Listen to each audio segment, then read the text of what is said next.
In the last episode, Stacy and Darcey fused together and became the monster at the end of the substance. And in this episode, they decide to go their separate ways.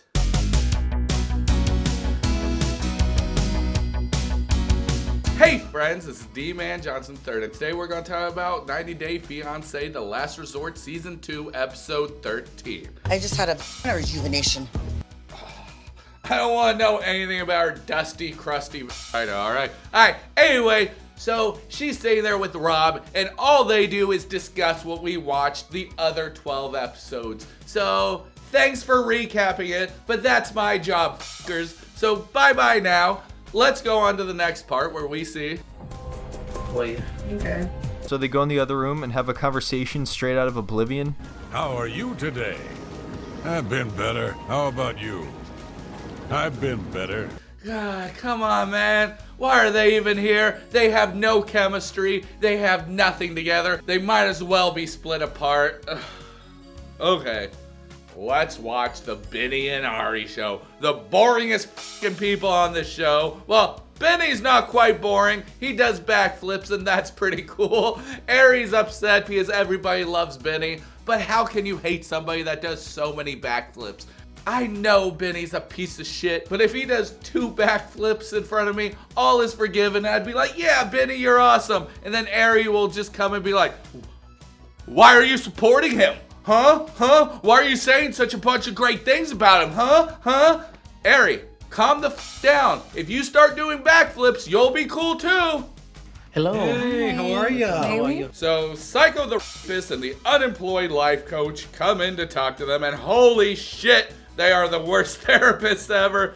They don't even try to attempt to fix anything. If anything, they make things worse. I hope after this show, nobody ever hires them again. I hope this life coach stays unemployed, and I hope Psycho the rapist doesn't anybody else. But like, that was a big reason why I wanted to come here, because I wanted... Ari starts blabbing on, and I'm not paying attention. Anytime she starts blabbing, it's just... And, you know, I shut off that part of my brain that processes stuff, so I'm just there like a brain-dead zombie, like... You guys had a lot of time doing camping activities and learning a lot. This is what you do at a f***ing summer camp, not to fix your relationship. Holy f***, they even made s'mores. This is a summer camp. I think it's better for us maybe not to be together. Finally she says it, but were y'all even trying this whole entire time? Like, look, y'all didn't even attempt to even be civil. She always brings up the past, and Bini just wants to move on from the past. She wants to hear everything Bini's ever done wrong. I guess she gets some sort of satisfaction about it, and I get it. You've been with this asshole for years. So, you know, you do want to hear, like, when somebody's doing some f***ed up shit, you do want to hear it for yourself, but he's never going to admit it. So, you're going to live with that your whole entire life. This will not be moving forward in a romantic marriage relationship. Did Psycho the rapist just help them break up? God, what a horrible therapist. Aren't you supposed to be helping them? Instead, you're like, oh yeah, I think it's probably best that y'all probably get out of here and just split apart. But we'll give you tools to help you with your kids. Oh, thanks a lot. I don't need any tools from you, Mr. Psycho the rapist. What would those tools be? Get out of here before I call Chris Hansen. Bini has his socials back, so he got what he came for, which is great. Now we can see Bini all over social media. This whole story has been just Bini getting his socials back. It was a ride full of twists and turns and middle fingers, but finally, Bini had his socials back. Then he was up on the Kendrick Lamar stage during the halftime, whatever. I don't know, I don't watch football. I'm not a nerd. And I know what you're saying. You're like, hey man, football's really manly. And to that, I just have to say, fantasy football, you fucking RPG nerd. Meanwhile, I'm gonna be playing my Final Fantasy 14, Dragon Quest X, and Monster Hunter when it comes out tomorrow. Guarantee I'm gonna get my ass on Monster Hunter. Okay, I'm a nerd also, but this guy's the biggest fucking nerd of all because he watches football.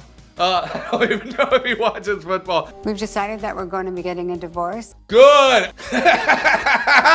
You couldn't make your marriage work. You know what? I'm starting to think I might be a bully.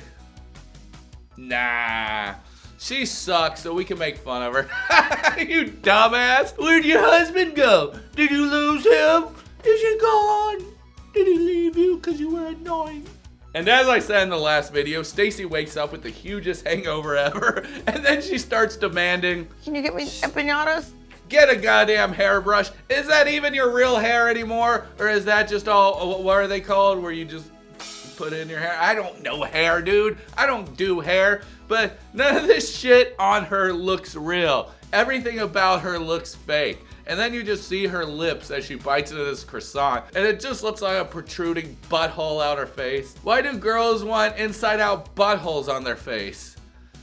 Comment down below, let me know, please. And if you have an answer, I would love to hear it. And then we can discuss it on the next episode of the Dee-man Johnson the Butthole Show. What happened last night? She forgot everything that happened last night, just like I said she would. So she's waking up in a world of obliviousness. Is that the way to say it? Who gives a shit? She's waking up just, yeah, nothing's wrong. Who gives a shit? She says that she hasn't been drunk in a while, but I don't know. I feel like we saw her drinking a few times on the show. So what do y'all think? Do y'all believe her? Comment down below and I'll make sure not to read it because I don't give a f because she's always drunk. Let's go back outside and see what Rob's up to. How are you guys? Mind if I join? So Josh joins the group. Oh, hooray, it's Josh. They start shit-talking Natalie. And because Natalie is a vampire now, you know, because Florian changed her, she can hear this from thousands of miles away. So she manifests herself into the shadows and steps out and just ruins everybody's day. Oh my God, the moment she gets there, she starts throwing shade directly at Josh. And the whole time I'm thinking, who the f gives a f about any of this? They're a fake couple. Josh starts talking. Shut the f up, Josh. You ain't got nothing to say. This is a fake ass couple and you know it. Y'all aren't actually together. And if y'all are never gonna make it work. This relationship is going nowhere. Just fucking break up and stop wasting all our fucking time. Isn't there a reason you don't want her to come back to your house? Don't you have your wife and kids at home? God, f this guy. Their storyline. Josh lowers his head because he's laughing because he's a shitty actor. And then Natalie just keeps talking about the body shaming thing. God, he just said he can't sleep with you because you move around too much. Now he won't be able to sleep with you because you bitch too much. It's like, God, I'm just trying to get a single second of shut-eye, but I can't with you barking in my ear the entire time. Shut the f up, Natalie. Jesus Christ. Listen, Josh is one of the shittiest people on the show, but Natalie is equally as shitty, so I do think they found the perfect relationship with each other, even though their relationship is fake as f. She's not the one that got kicked in the balls. Is that confirmation that Natalie has balls? Also, I wouldn't call that a kick. Come the f on, dude. Oh my God, I remember I didn't even mention it because it was like a little, it was a bare tap on the balls. It was nothing. I have my dog jump on the couch and accidentally step on my balls. That shit fucking hurts. That shit makes me want to cry. What Natalie did to you, that was nothing. And if it was something, then just say it was assault and get away from her. Why do you want to be with somebody who kicks you in the balls? Unless if that's your kink. But I don't think that's, wait, it could be. He could have a humiliation kink. Ooh, I didn't think about that. This could be his thing. It's like, yeah, we pretend like we're broken up, and then we get back together, and then we ravage each other. I don't want to see any of these people ravage each other.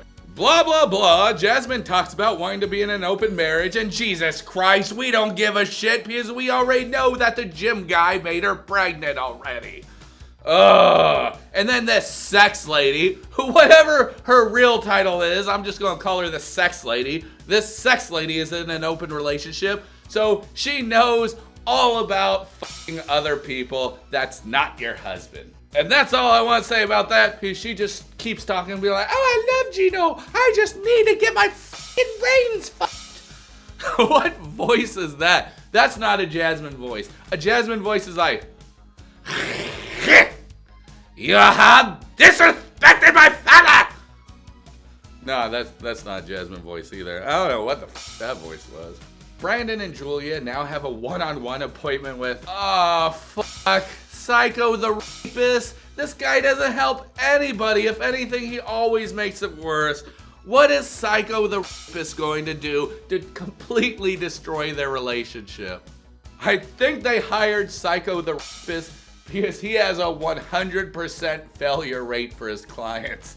And they're like, we don't want these people working because then there would be no drama. So they hire this guy, this dumbass life coach, and they just do a bunch of stupid shit, which goes against building a foundation for your relationship to stand on.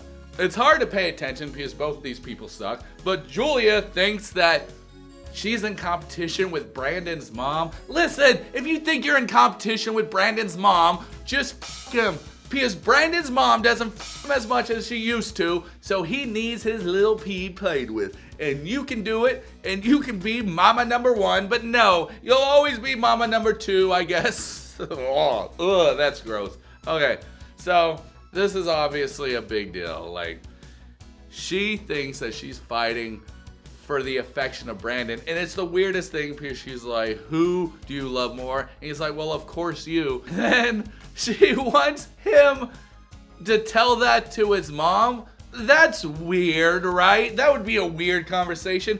Hey mom, by the way, I love my wife more than you. I hope you're having a great day. Bye. That's awkward. There's some things that you don't have to say. Plus, it's a different kind of love. It's a way different kind of love. Well, I don't know, between Brandon and his mom, the way his mom treats him, it might be the same exact kind of love. No, I think you guys care more about only Brandon, not about me. Brandon's problem is that he tells the parents all the problems that him and Julia have. So their parents have this one-sided view on Julia, and that's weird. I never tell my parents any problems me and my wife had, or even my friends. Because in my opinion, that's just awkward and strange because they're always going to look at this person with that light of this like tiny fight y'all had for one day when y'all have years of experiences and happiness. But I don't know. My fights are usually never cheating and then having in-laws coming over. Because check this out. She's bringing her in-laws. She didn't tell them, but she's got the visa process coming. So her in-laws are coming. So yeah, Brandon should be a little bit pissed. Because would you want to live with your in-laws? I would not want to live with my in-laws. Hell to the no. Oh shit. So now I know why Brandon is crying outside. And it's so funny because he gets up, he leaves, and the entire time his parents are like, come back, you won't fix your relationship this way. What relationship is there to fix? She cheated on you and she's lying about the cheating because she's like, it was just a kiss. They always say it was just a kiss, and it was never a kiss. And she's like, I'm trying to open up and be honest. Then tell us the truth. How many inches of that guy's did you put inside of you? Because something tells me it wasn't just the tip. I'm not trying to sound like I'm on anybody's side, but she cheated and lied, and we're supposed to root for her? Oh, nah, man. Yeah, Brandon is a mama's boy who shouldn't tell his parents about every little thing happening between them. But is my dude Birdman over here cheating with people other than his mom? Ari leaves without telling anybody, and her and Benny say goodbye. I'm looking at what the Ari is wearing. Does she shop at the same flat booty store that Angela shops at? Because the whole thing looks like an Angela outfit. The only difference is her belly showing. That's the only difference. With an Angela dress, it would be a onesie. Me and Ari, we finished the therapy. Benny goes up to the group and tells everybody that his relationship is over and he is now a single man. And then he backflips the out of there. Everybody's wondering why Ari didn't say goodbye, and Jasmine comes up with the idea that I mean, she hates him. she sure as does. At least Ari can finally get with her ex-husband and have that happy ending that she so desperately wanted and needed. Anybody remember that? When she was just chilling with her ex-husband all the time, and that would get Benny so upset? Yeah, I mean, no duh, Benny left and started cheating. How could you hang out with your ex-husband all the time and just be cool with it? Life is short. Just find your happiness. Bini tries to say some words of wisdom at the end, but he's dumb as so we're not gonna let him finish. Alright guys, that's this episode of The Last Resort. Ooh, one couple down. You know what? I actually like the idea of this being a game show. They should just like hand out divorce papers and only one couple can make it at the end, but no couple wants to be the couple that makes it at the end, so they're all fighting to be the shittiest person there. That would be a show that I would watch. What do y'all guys think about this episode? What do you guys think about the series so far? Are y'all enjoying it? Or are y'all like me and y'all think it's kind of boring except for the parts where they're out drinking? Alright guys, this is D-man Johnson III reminding you that I'm proud of you and you're doing a great job no matter what, so always keep it up. Please subscribe if you haven't already and all that good stuff. Alright, I'm gonna go down the floor because I'm baking bread. I'm baking bread, motherfucker, that's what I said. I'm baking bread. I'm baking bread. I'm baking bread, motherfucker, that's what I said.